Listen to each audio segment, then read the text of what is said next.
edition of Sapphire Connect's second annual Playground New Age Payments eSummit 2021 Asia edition to our very exclusive parallel track on cybersecurity. It is such a pleasure that all of you could join us here for our very special panel discussion on creating a cybersecurity roadmap for payments. It is such a delight to welcome on board our moderator, Mr. Rachit Chokera, Associate Director, Cybersecurity and Privacy, PwC India. May I also present to you our panelists on board. We have with us Mr. Ratnesh Chandra, CTO, Punjab and Sind National Bank. A very warm welcome to Mr. Ganesh Dabade, CISO, Bank of Maharashtra. A very warm welcome to Mr. G. Venkatraman, CISO, ISAS Small Finance Bank. And may I also present to you Mr. Harpreet Sidhu, Vice President, Liability, Global Insurance Broker. So a lot happening right here, all thanks to our moderator and our panelists on board. Please welcome Mr. Rachit Chokera, our moderator.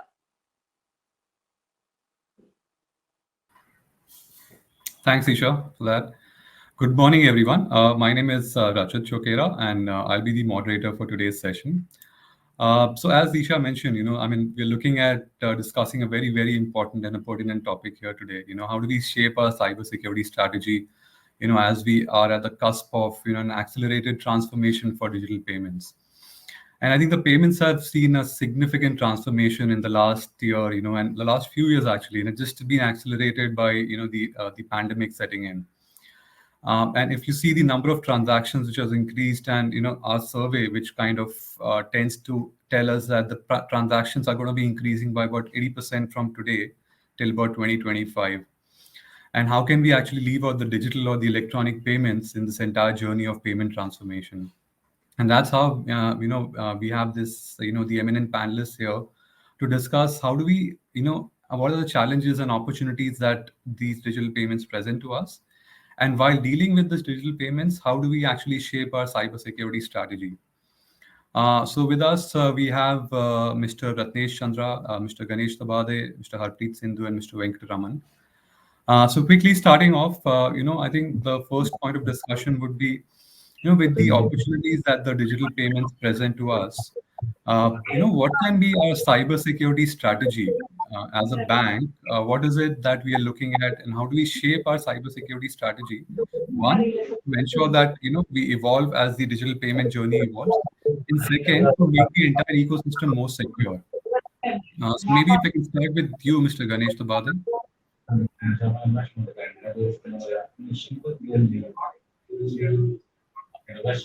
Hello, can I pitch in? I'm Venkatraman here. Sure, Mr. Venkatraman, please go ahead. Yeah. So your first, this one was opportunities and challenges in digital payments.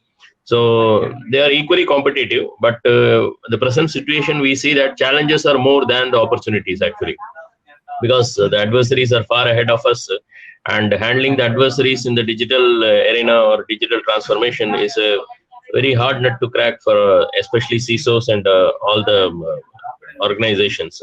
So the opportunities, as far as opportunities are concerned, there are plethora of opportunities, because going forward, it is going to be all digital only, digitalized in every way, whether it is banking or any other aspect. And especially when it comes to BFSI, digitalization is taking geometric or trajectory actually, and going far ahead. So naturally, when things go, whenever we adopt certain things new, there is always a risk which comes along with that as a premium. Okay, so the risks and challenges are also equally more for the digital payment arena. And the bank's overall strategy in the coming years should be focused on how to handle, because there are certain areas. One is the accessibility. That is identity access management. What is accessibility? How you are going to access any digital, say, whether it is a mobile application or an internet application or any other new innovation that is going to be on the cards. So how the users will access it, that is the first thing. That is a challenge actually. So how secure you can make, because till now what we happened is we had a very closed environment. Everything was in the data center, and whatever the assets were there, they were within the four walls. But now the horizon is open. The horizon is endless actually. So that is the reason this has become a very challenging task. So anybody can access from anywhere, whether it is a work from home scenario or a digital type of payment application or whatever it is. So the first thing on that card is the identity access management, or how you are going to control that, how you are going to have a system where you can monitor who is accessing what and all those things. The second point is on the data security. So how the data security, whether it is in the mobile application, whether data is getting stored or it's getting wiped off, or how it is, whether it is encrypted across both in storage, in use, and also when it's in transit. So this will be the next challenge. And the third is of the remote access. So remote access, when it comes to now that the geotagging and all is a very important aspect as far as we have digital payments and digital applications. So we need to know from where whom is accessing, so that at the monitoring level, we will be able to see whether that transaction is a genuine one or is a falsified or a nefarious one. That can be done only if we have proper geotagging and also other aspects of remote access. And next is about the usage of other things like your email and other things, which is being parallelly used by the users. And vulnerability is one thing. So in the digital payment, we all know that we always been facing a difficult task while plugging the vulnerabilities. The problem being that the vulnerabilities, compatibility issues always come when we talk of vulnerabilities, whether it is a desktop system or a laptop or a mobile or whatever it is. And now that in the digital arena, and most of the transactions happening in the mobile system, and the mobile applications or mobile devices are not so very evolved like the other laptop and securities for laptop and desktops and all. So that is one reason that this will be a great challenge for all the banks going forward in the digital arena, sir. Yeah, and those are very important points, Mr. Venkatraman, and especially on the identity and access management, leading to the accessibility, the secure accessibility for the customers, and the data security, which even the government is harping upon. So Mr. Ganesh Tawade, I mean, would you have similar views, especially talking about how the government is shaping up, the secure norms, especially around data security? And thank you. I think Mr. Venkatraman has touched upon various very good points, and I'm also of the same opinion. And as far as the digital payment journey is concerned, RBI, our regulator, is also very keen, and they have come out with the master circular on digital payment security. So they have also prescribed various controls, and it is mandatory for all the banks to implement the control prescribed by them. So I mean, if we think on that, and if we deploy those control in action, so definitely it will be helpful for the payment journey of the bank, and the journey will be definitely very will be simple and very easy. I mean, not very easy, because I'm not saying it is everything is easy, because even if we are putting so many controls and so many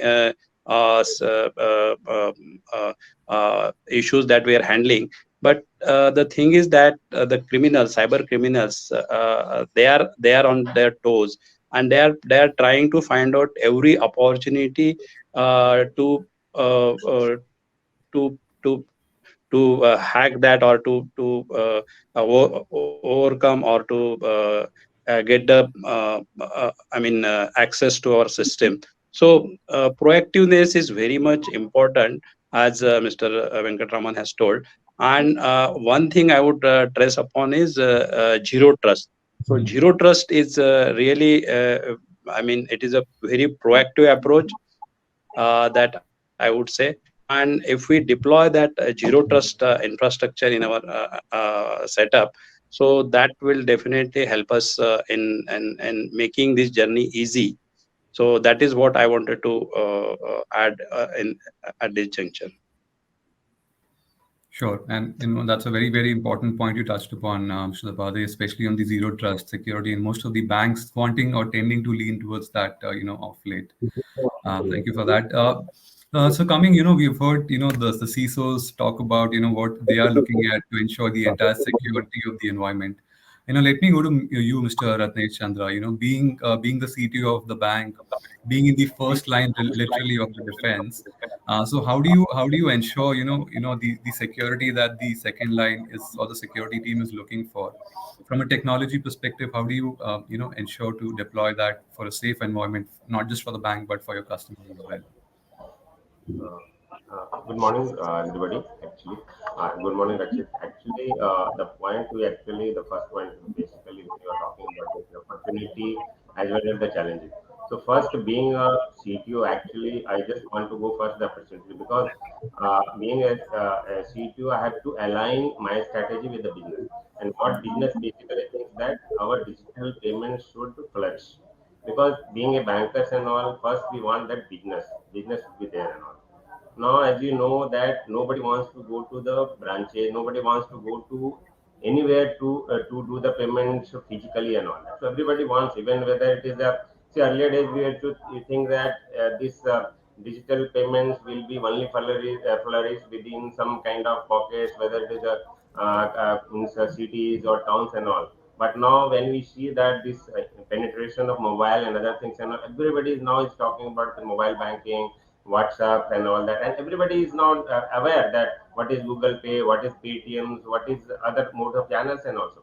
So even in villages also people are aware that yes, these are the channels through which we can do the payments, and these are the mode. Although they are not maybe not very specific to whether it is a UPI behind that, what are the actual platform which is being run, who is actually managing and all. That is not their concerns as such and all that, but definitely they want that there should be some automation, there should be some digital payment platform through which we can do the payments. Nowadays only not the payments, in fact now people are actually going for co-lending, for digital lendings, other things and all. The banks are going to tie up with fintech, even so many banks have tied with fintechs and all that. So basically now actually bank is looking at the opportunity, basically how to grow our digital payment markets and all that, because everybody is now actually moving towards that and all that. So whether basically it is UPI, as you are aware, everybody is aware that UPI has basically revolutionized this digital payment channels and all that. And every day, nights and all that, transaction UPI is actually increasing many folds and all that. So what I'm trying to say is that yes, this is and nowadays as millennial, basically they don't want to go anywhere. They want to everything should be done from the either through the laptop or through the mobile banking or anything. So what actually as opportunity, what we see and all that as a banker is that what kind of actually we can give. So first we have to do the requirement. We have to see the means study that requirements of the customers and all. Whether it's a millennial, whether it's old customers, what kind of requirement they want, what kind of digital payment they need, whether it is secure or not secure. So we have to see exactly whether it is user friendly and how much it is user friendly and all that. So first we have to see the opportunity, and then we have to, based on the requirement, based on the study of that customers and with a different area, different age, different and all that, and then accordingly we can build our digital payments and all that and all. But at the same time, being a CISO, because I was part of the CISO in India Post Payment Bank also, because I was the CISO and all that. At the same time, you have to see that whether when we actually give the opportunity or when we are making this digital payment channels or how security, because security plays very important role and all. Suppose that customer, if suppose that platform is not secure and suppose some frauds happen and all that, definitely I'm not saying that fraud it will not happen and all that, but whether we are actually doing the due diligence, whether we have done some kind of security implementation.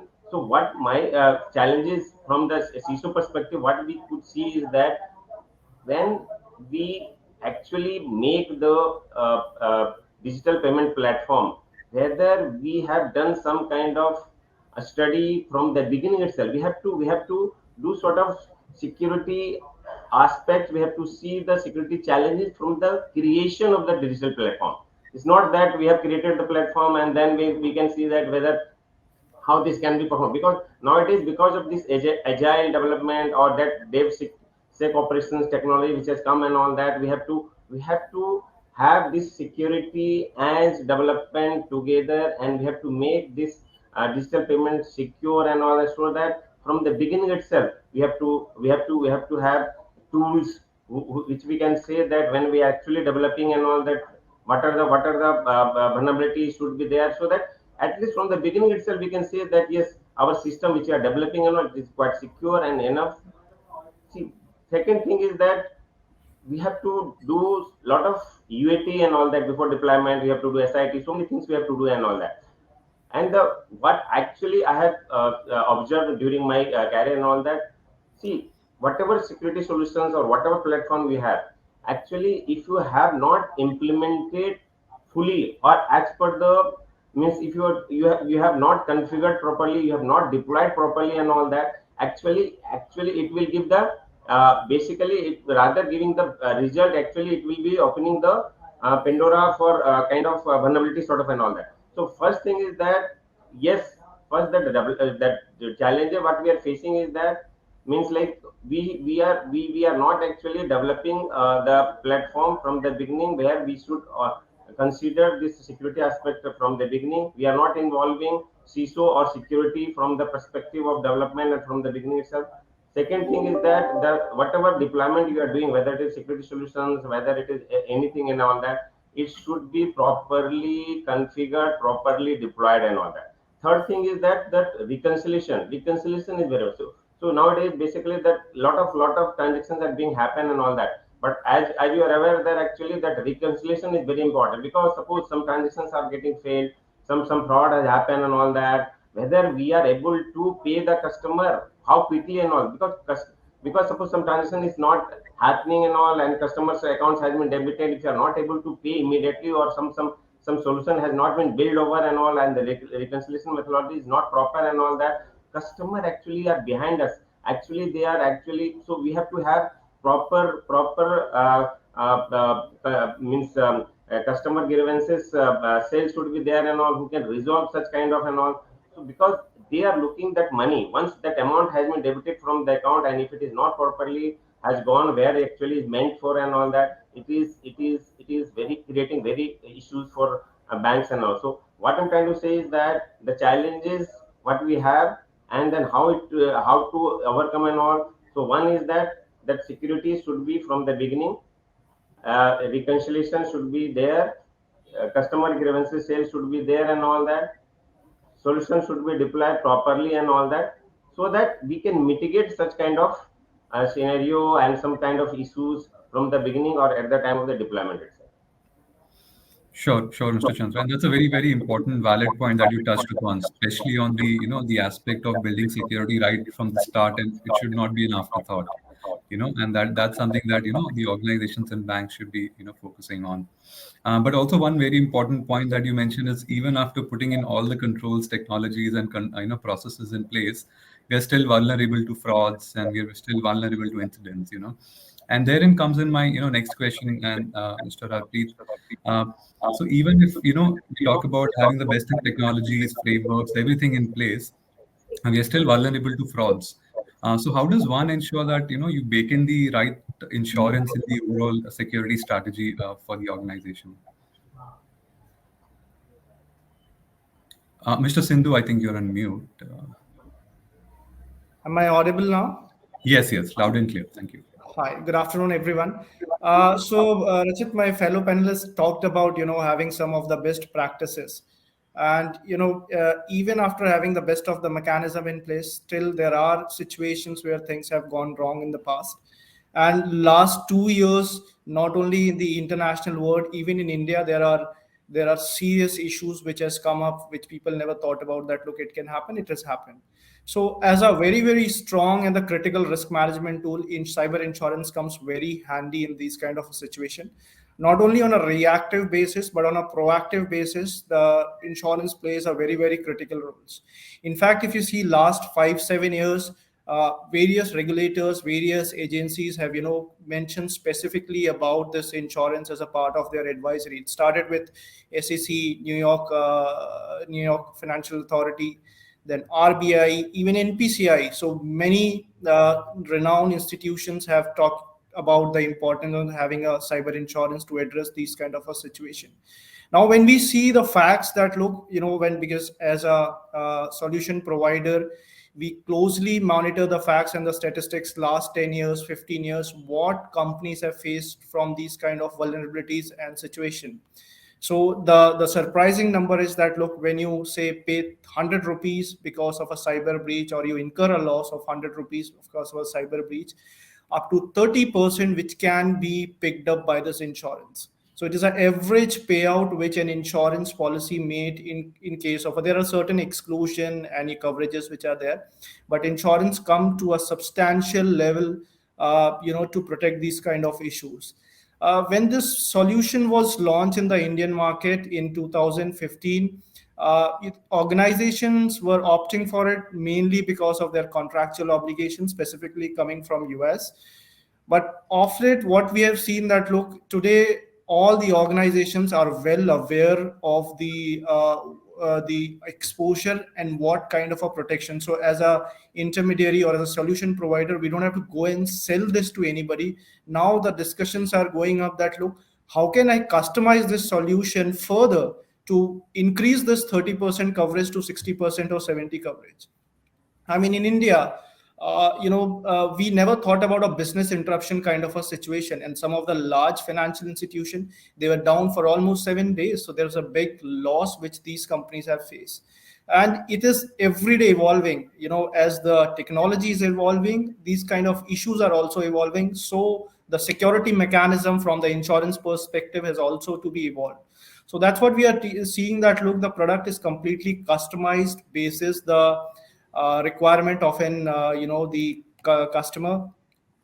Now, in case of the crisis kind of a situation, when we see that, look, some guys have lots of strong BCP plans. Even when the pandemic happened, there are organizations who have never tested their BCPs. They were there in the place, but it was never actually tested. When this issue happened, some of the SMEs which we have seen, there was a very strong kind of a lack of delay in, say, patch management or to respond to an incident. So there is a substantial delay because they were facing those kind of a situation for the first time, but they have hugely invested in these kind of security practices or prevention tools. So there also the insurance comes very handy, and it is kind of a value addition that, look, when all the layers fails, then if you lose something out, then there is something which kicks in and it takes over the burden from a company to, from the balance sheet, so that it can be transferred to the risk mechanism. Sure. Thank you for that. And also, one thing which you mentioned, so are companies doing this because of more so currently because of contractual or regulatory obligations, or are they becoming more proactive as well in terms of cyber insurance? Yeah, so now it is not because, so contractual obligation, those days are gone. It was when this product was launched in 13, 14. Now people are proactively doing on the basis of exposure analysis and what kind of their needs are, how this policy can be designed. So one thing is that, look, to quantify the exposure. When we go to a company and say that, look, you want a cyber insurance, what is the amount which you need? So there the discussions start that, look, they know they need the cyber insurance, but how much they need, how much they can transfer it to a insurance product. That is where the companies are now looking at. So the regulatory guidelines are there, the contractual obligations remains there, but now it is more on a proactive basis. So this is one of the most fastest growing insurance product in the Indian market at this point of time. Okay, and that's an interesting statistic, Mr. Sidhu. Thank you for that.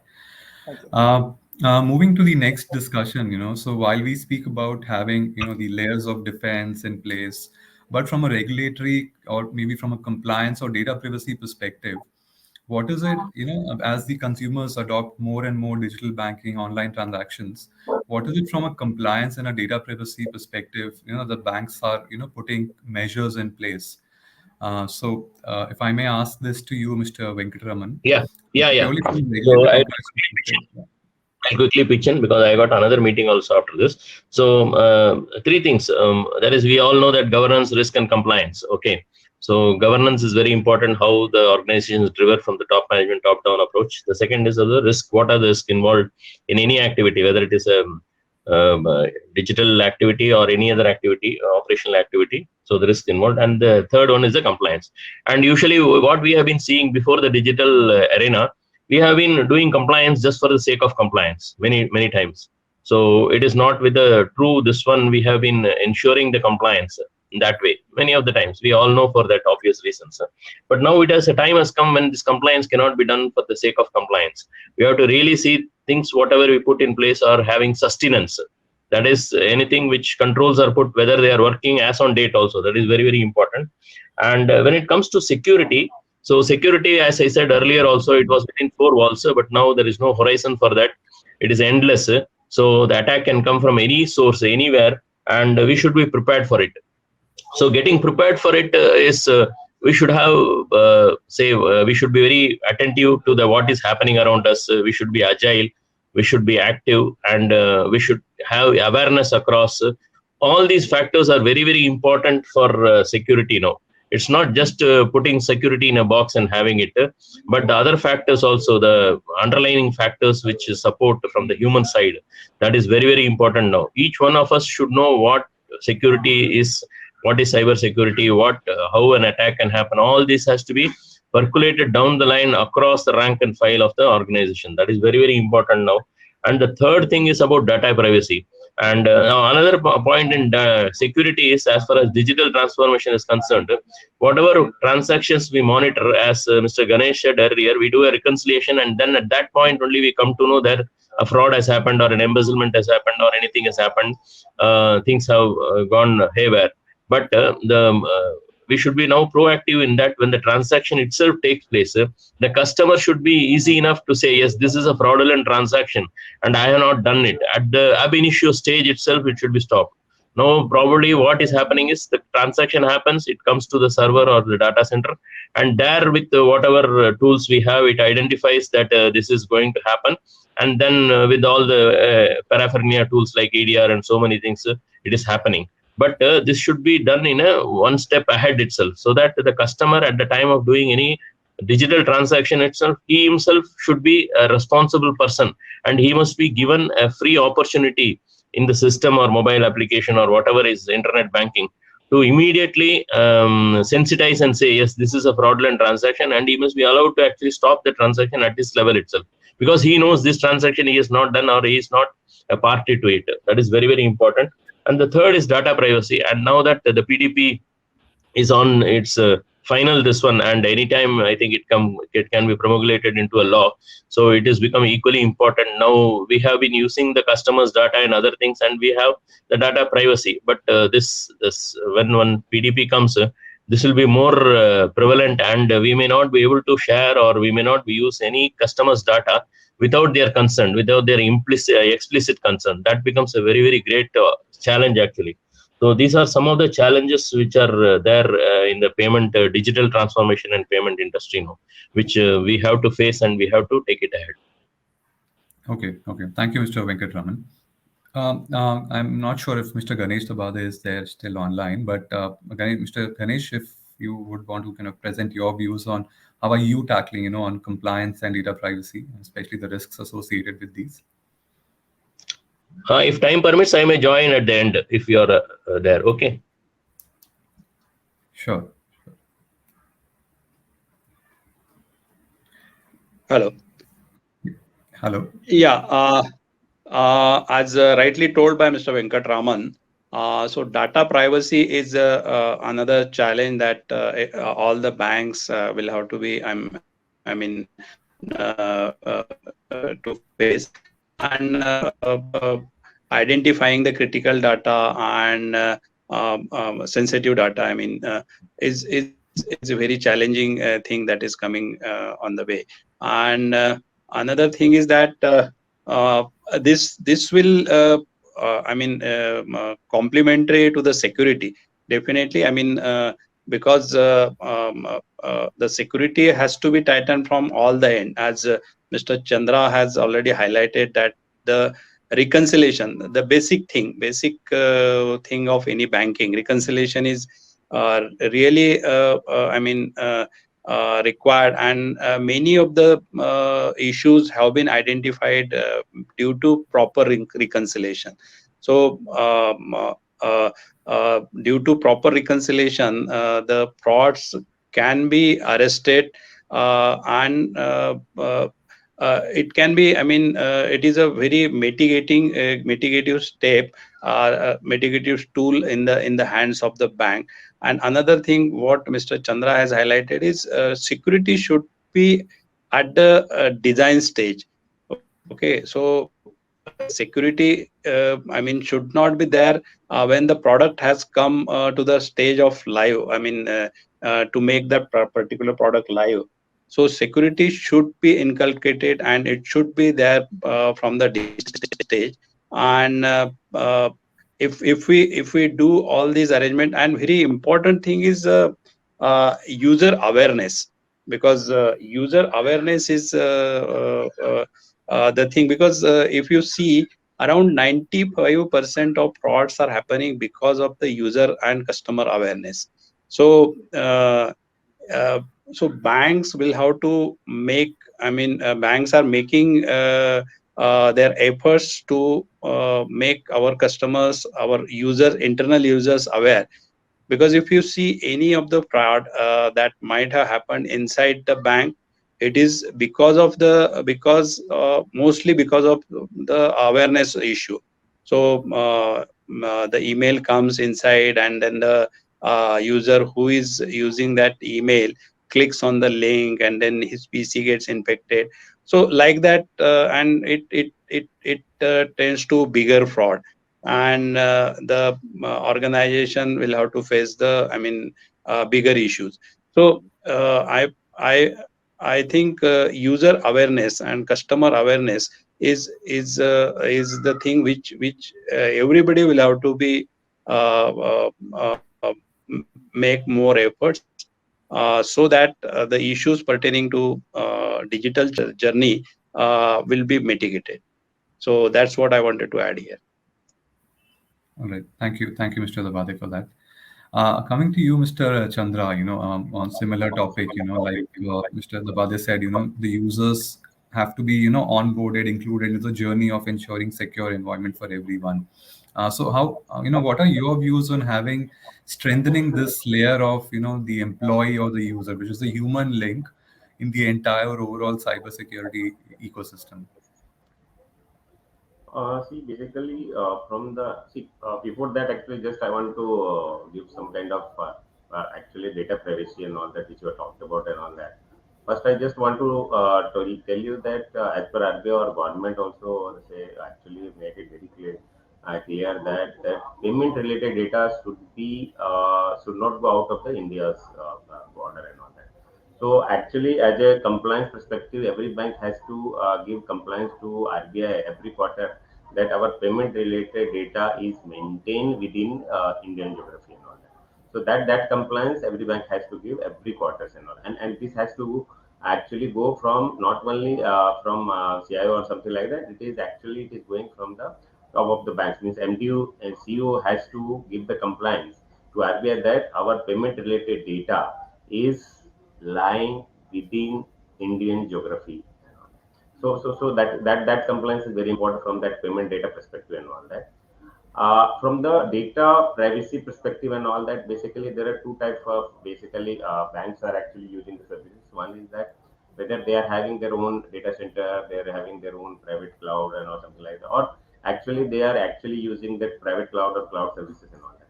So actually, when we have this kind of arrangement and all that, whether for data privacy and all, basically whether we are really using some kind of database encryption, whether we are using masking of the data and all that. Basically, these are the very important when actually data are being shared with the customers or for a third party and all that. What kind of actually due diligence bank has taken whenever we are sharing the data for, say, like suppose we are having this card invoicing, other things and all, or other customers data when we are sharing and all that.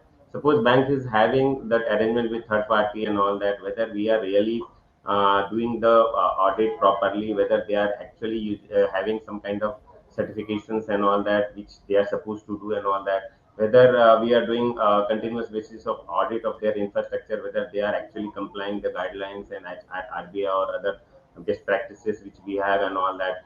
And then proper contract and all, whether we have some kind of NDAs or and all.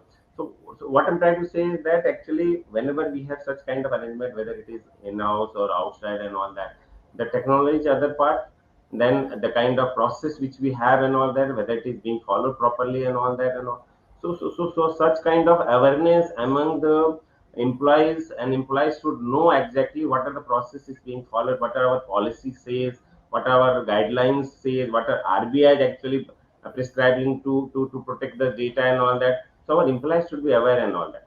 The third thing is that kind of the access control, actually what actually being given. See, like as you know that bank or maybe any organization that doesn't have the expertise, we have to outsource the activities to third party and all that. So when we are having such kind of control, means access or services to outsource to third party and all, what kind of access we are giving, what kind of whether we are having some kind of control over that, what kind of monitoring we have and all that, whether we have deployed proper tools and all that, where we can have some kind of, as Mr. Venkatraman or Mr. Ganesh was telling and all that, we should have some kind of DLP, some kind of information rights management sort of and all that, whether we are having such kind of tools, whether it's implemented, what kind of monitoring tool like revision identity management or some kind of database activity monitoring tools which we have and all that, through which how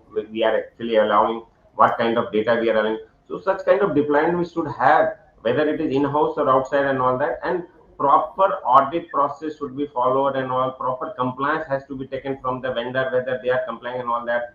Then we'll be able to protect data to certain extent and all that.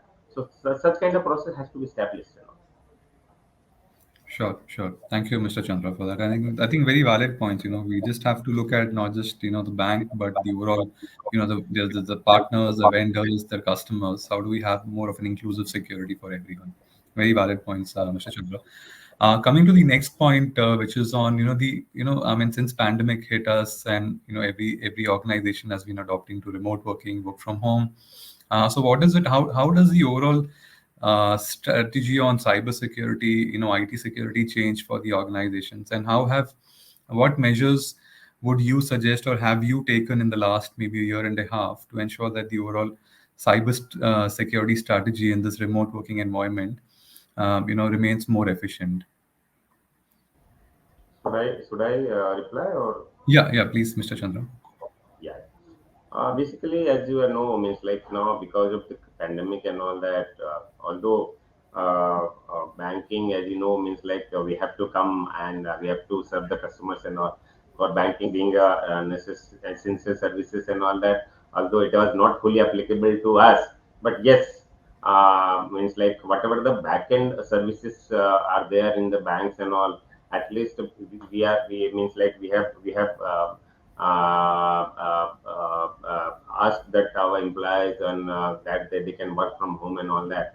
And for that, definitely there are lot of changes happen in our organization, not only in us and within us and all, in fact across industry and all that. And people have started working from their home and all that. And because of there are lot of challenges, and in terms of this BFSI and all that, because we are actually dealing customers' data, and actually the data which is actually the money. So, in banking perspective and banking parlance, data is nothing but actually money. So, if something is goes out, means actually it is going out of the money of the customers and all, our accounts and all. So we have to be very careful when actually we are allowing some system access from outside, from their home and all that and all that. So what we have done is basically is that I mean, like we have allowed certain access from their home and all. We have deployed VPN kind of the tools and all, through which we have actually allowed some customers, but some employees to access from their home and all. But at the same time, what actually the best practices is that, because people might having their own devices and all that, which is not very secure and all that. So what actually we are planning is that, let's people who are actually allowed to access from home, and they are able to access our some sensitive information, or say some applications which are critical to us and all that, what we plan to do is that we are actually giving our own devices and all that, which is very hardened and all that in terms of the access control and other things and all. We have and disable everything means that OS has been hardened, USB everything has been blocked and all. It is access to the very limited and all that. And then we have given to those employee and all that, and we have deployed some VPN solutions, and through which actually some kind of authentication either through AD or LF and all that, they are able to authenticate and all that. And then whenever they actually doing this kind of access and all that, other facilities are disabled, means they cannot go to internet, other things and all that, and they are only limited to access this particular applications or devices and all that. But again, we have not allowed critical like our systems which are like customer oriented applications, where actually the customers data are there and all that. We are having some kind of backend processes which they can do from their home and all that. But being as I already explained, that customers data which we are dealing in, still we are able to do through means like on premise only. We have not given the access from their home and all that. Only the non-critical applications majorly and all, which can do like HRMS, like email, or maybe other applications which can do from there and all that, from the backend processes and all that, reconciliation and things and all.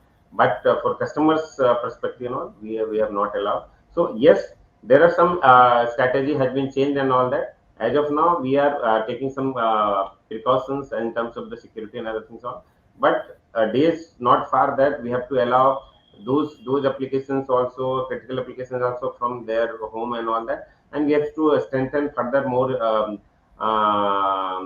security aspects and all that, by way of deploying different solutions, different tools and all. But we have to have in future have to allow, or we have to dilute our strategy in terms of the allowing our systems from their home and all. That is Sure. That's a good point. Having, in the future, you'll have to allow, more of those core applications which till now were operating on-prem, to be able to be accessible, remotely as well. Thank you, Mr. Chandra, for those thoughts. Coming to you, Mr. Venkatraman, on this point, in terms of what are the finer, changes or nuances that has shaped up your, strategy, especially around, this remote working scenario?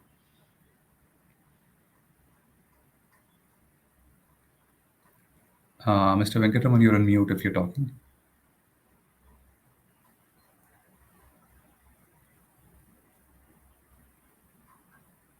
I'm not sure. I think there might be some technical issue at Mr. Venkatraman's end. Moving ahead, Mr. Harpreet, so you spoke about the importance of cyber insurance, and you spoke about how the companies are, moving beyond the realms of not just having a contractual obligation to offer a cyber insurance, but doing it more proactively. So in this overall, strategy on cybersecurity, how does one actually gauge what's the adequate cyber insurance that, they should kind of go in for? Yeah. So as you rightly told, see, cyber insurance is not a one fit for all approach. It's a fully customized product.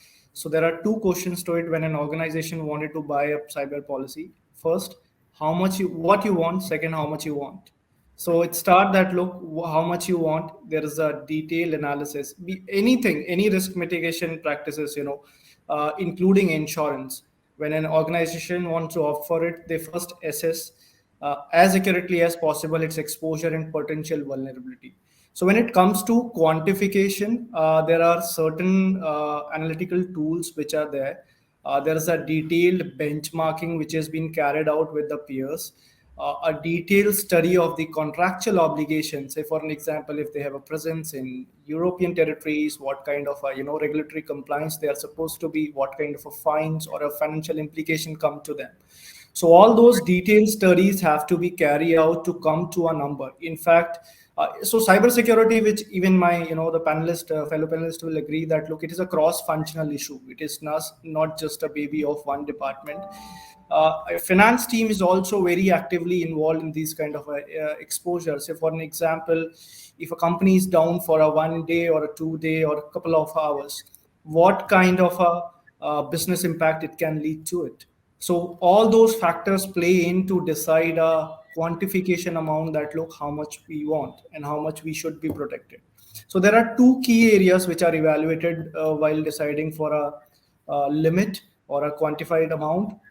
One is the experience of that organization, say what they have seen, what kind of issues they have seen after, because every organization has certain kind of a implementation. Every year they have a huge security budget, what kind of a investment they have made, so their experience count what they have seen and how much they have shelled out in all these issues. Second is the exposure, where all the other macro factors will be subjective factors will be evaluated to come to a kind of a range that look, this is what we feel it is right for us. The next part is when you prepare for a cyber insurance.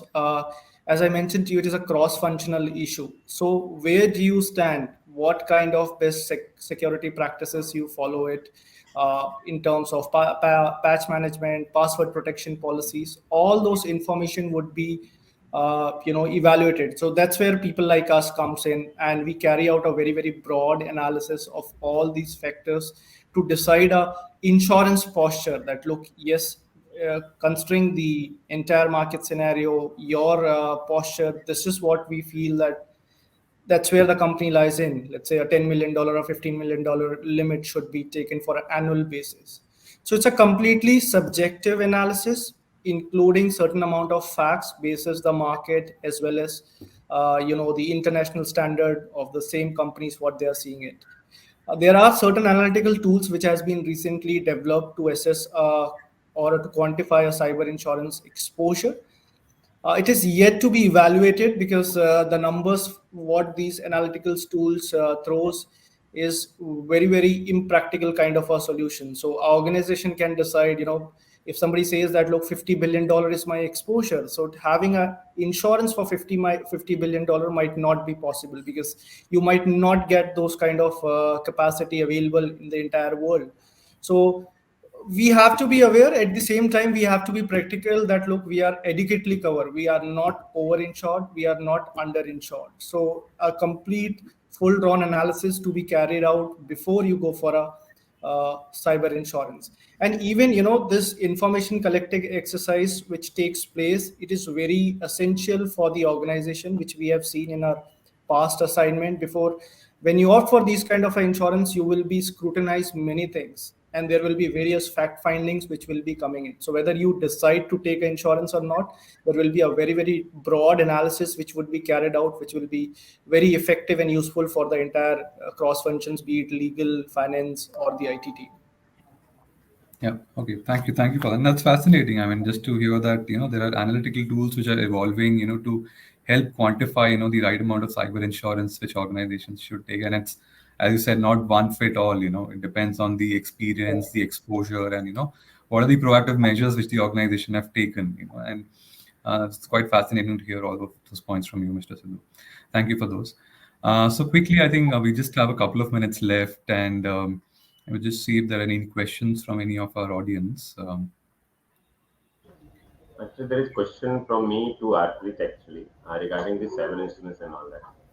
Mr. Harpreet, actually, what from last 4-5 years, actually, this cyber insurance things that's coming up and all that. What I have observed basically is that, see, every organization has different security hygienes implementations across and all that. Now, being suppose some organization wants to have some kind of cyber insurance and all that, or they want to procure some insurance and all that. See, problem is, there are certain requirements from the company that you should have something like that and all. Now, as you know, that there are so many things which any organizations may be not able to comply, or because of that some legacy issues, other things and all that, they are not able to comply and all that. Or there are certain kind of gaps in terms of the security deployment and all. Or rather, even if we try and all, we'll not be able to because there are challenges, practical challenges and all that. And since see what actually I have seen, actually see there are some requirements from the insurance companies that we have to fill it up something like that, and then based on that some kind of amount can be fixed, and then based on that some kind of premiums can be set and all that. Now what is happening is that as per policy something, what is happening is, see, there are certain policies which we say that it should be done this way, this way, this way, and all that. But as you know, every organization, even not every organization which has been deployed as per the policy sacrosanctly and all, there will be definitely gaps and all that. Say, like suppose I have written some policies as per the best practices or as per the RBI guidelines, other things and all that. But it doesn't mean that everything in total has been deployed and all that. There will be some gaps, 30-40% and all that. Now you tell me, means like suppose you are actually judging and all that, how you able to judge, and then you will say that, and suppose something happens in future, some suppose I have taken some premium from you or some insurance, and then based on that I'm paying them some premium and all that. But and during this time, during that tenure and all, some incidents happen and all that. Now at that time you will say that, yeah, yes, per policy this is the thing, but now you are because there is some gap and all. So how these things, because these are the practical challenges actually organizations facing and all that. Because as per policy these are things, but really it has not been deployed. I am some as an organization, something I'm telling and all, maybe there could be some gap, because we also don't know exactly whether really it is being working. I already in the first session actually I've told that we have, say suppose we have 10 security solutions. Based on that, you have judged that your organization is quite of hygiene, having security deployment and all. But whether really it is deployed as per the best practices and all, we don't know. So all this, that how you are actually taking care while actually fixing, and then how banks or organization will actually believe that whenever suppose untoward incidents happen, really we are getting that premium or some whatever amount actually will be getting from their cybersecurity partner or not. So these are the actually it is in my mind personally and all that I'm trying to say that. So how you're going to resolve that? Because that kind of, because see, taking premium all is very easy, but when actually such incidents happen and then complying thing and getting that amount back to mean something like that, it is very challenging, you know. So how to actually mitigating, or how it is easy from your side, or how effective and all that, so that at least that organization have that confidence. Yes, something happens with easy going and all, I will be getting some kind of amount and all, at least. Right. So, Rateshni, you touched a very, very practical problem, practical issue, what the companies have faced, when they opt for a cyber insurance kind of a solution. See, it goes by like when you go for a health insurance. Okay, I'll give you one example that, look, if somebody asks that, look, do you have 100% patching? Okay, when we go for these kind of insurance, we made certain representation to the insurance company that, look, this is what it is. So when you go for a health insurance, you carry out a detailed check, they carry out a health checkup, and the report is submitted. On that basis, they issue a health insurance policy. That's where cyber insurance is also evolving. It is not now only subjective that, look, you tick mark one or two thing and it is settled down. Now, before you are opting for a cyber insurance, there is a mock IT audit or certain kind of a hygiene check, which is on premises, which has been carried out by some of the solution providers. And on that basis, they prepare a report.